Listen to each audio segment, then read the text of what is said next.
অনেকদিন মানুষের দেখা না পেলে আমরা বলি তুই তো ডুমুরের ফুল হয়ে গেছিস, তোর তো আর দেখাই পাওয়া যায় না।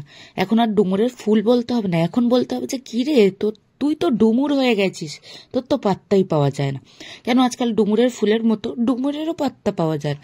সে বাজার বলুন, বাগান বলুন কিংবা বন জঙ্গলে, কোথাও আজকাল ডুমুরের খোঁজই পাওয়া যায় না।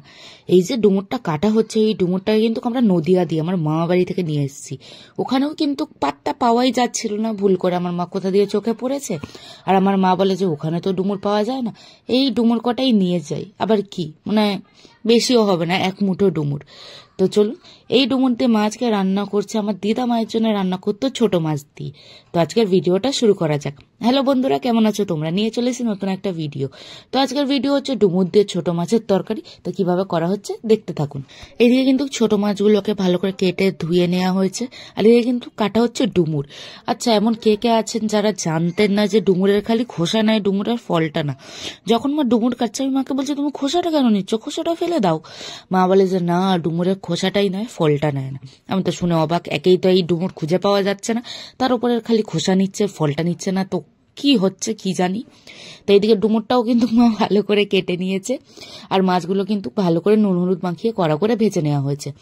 তো এইদিকে কিন্তু মাছ ভাজা হয়ে গেছে, আর ডুমুরের সাথে মা কিন্তু একটা মিডিয়াম সাইজে আলু কেটে নিয়েছে। তো প্রথমে কড়াইতে তেল দিয়ে কিন্তু আলুটা ভালো করে ভেজে নিয়েছি নুন হলুদ দিয়ে। তো নুন হলুদ দিয়ে ভালো করে ভাজা হয়ে গেলে এর ভেতর দিয়ে রাখবো কেটে রাখা ডুমুরটা দিয়ে একটুখানি ভেজে নেবো। আর এর ভেতর দিয়ে দিয়েছি হচ্ছে দুটো গোটা কাঁচা লঙ্কা।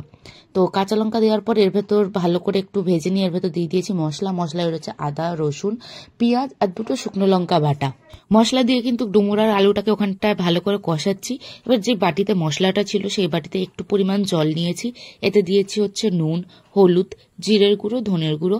এইটা জলের সাথে মশলাগুলোকে একটুখানি মিশিয়ে যে ডুমুর কষানো হচ্ছিল ওর ভেতর কিন্তু দিয়ে কিন্তু ভালো করে কষিয়ে নিয়েছি। আমরা কিন্তু মশলাটা আলাদা করেও দিতে পারতাম, অ্যাকচুয়ালি যেহেতু মশলা দিয়ে অলরেডি ডুমুরটা কষানো হচ্ছে, ডুমুরটা যাতে মানে মশলাটা যাতে পুড়ে না যায় সেই কারণে কিন্তু জলের ভেতর মশলা দিয়ে একেবারে ওই ডুমুরে দিয়ে দেওয়া হয়েছে। তো মশলা দিয়ে ভালো করে ডুমুরটাকে কষিয়ে নেবো। ভালো করে কষানো হয়ে গেলে কিন্তু এর ভেতর দিয়ে দেবো হচ্ছে পরিমাণ মতো জল দিয়ে কিন্তু ঢেকে রাখবো।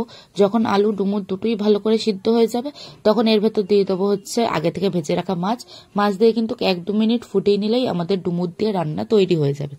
তো আমি ডুমুর কোনোদিন খাইনি, খেতে ভালোই লাগলো, আর আশা করি বাড়িতে আপনারা একবার হলেও ট্রাই করবেন যদি কোনোদিন ডুমুর চোখে পড়ে থাকে।